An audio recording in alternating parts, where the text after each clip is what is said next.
A continuación, se dará la definición de lo que es un ejido. Aquí en México, consiste en un sistema de distribución y posesión de la tierra que se institucionalizó después de la Revolución Mexicana y que consiste en otorgar un terreno a un grupo de personas para su explotación.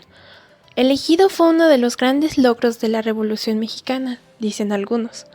Los artículos que toman estos temas en la ley agraria son los siguientes.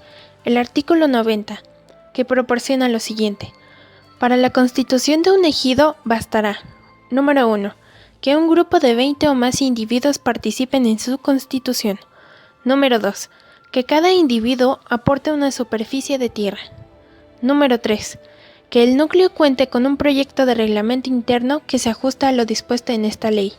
Y, número 4, que tanto la aportación como el reglamento interno consten en una escritura pública y se solicite su inscripción en el Registro Agrario Nacional.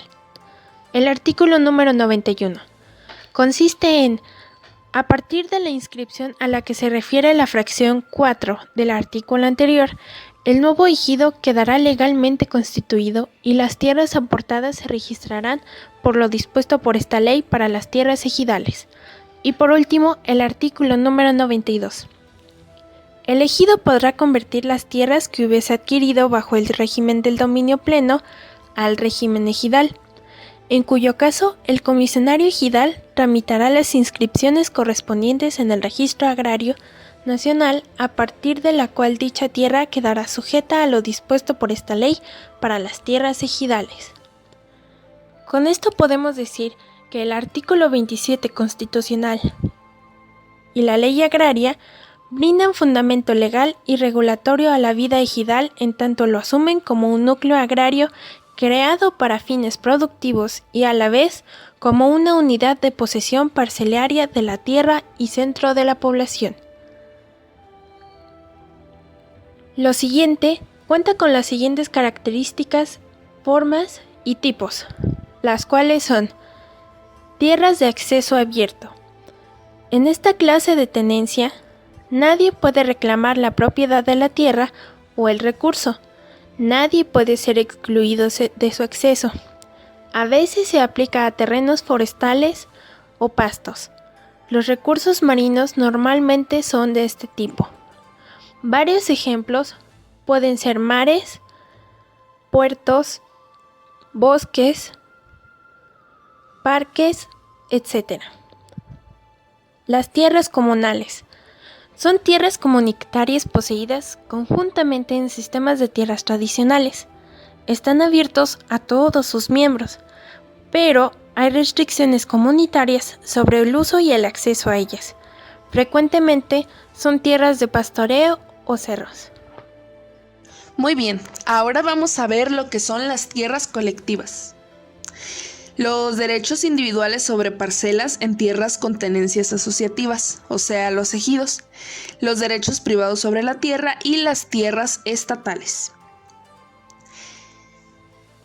En las tierras colectivas son usadas para producción conjunta por un grupo de familias y establecidas por decisión de las autoridades centrales de la reforma agraria.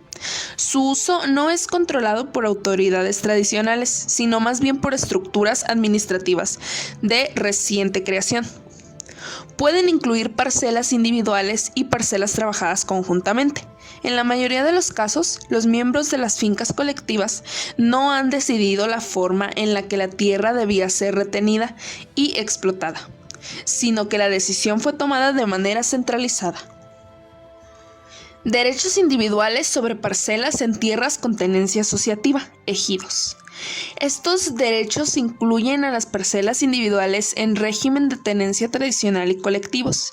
En la ex Unión Soviética, las fincas colectivas normalmente contenían parcelas familiares de aproximadamente 1 a 5 hectáreas cada una, en las cuales las familias podían sembrar cultivos alimentarios de su elección. Derechos privados sobre la tierra. Estos derechos incluyen la propiedad, con diversos grados de restricciones, y otros derechos de usufructo, en un contexto de mercado, tales como el arrendamiento y la parcería.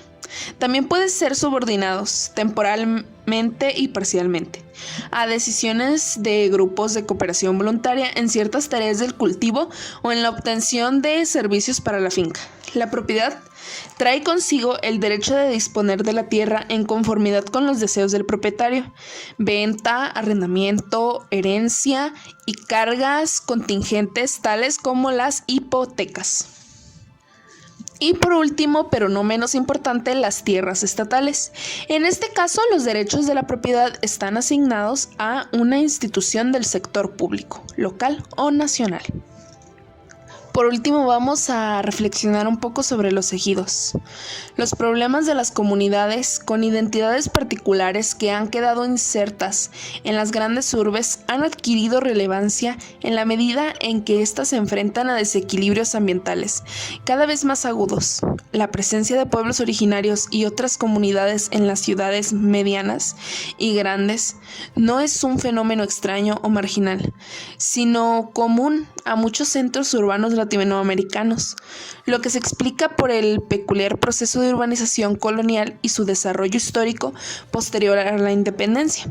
Los pueblos originarios que quedaron envueltos en las redes urbanas desarrollaron diversas estrategias que les permitieron mantener su cohesión, sus usos y costumbres, sus tradiciones organizativas y sus valores, así como sus territorios, mantener su cohesión y recursos naturales.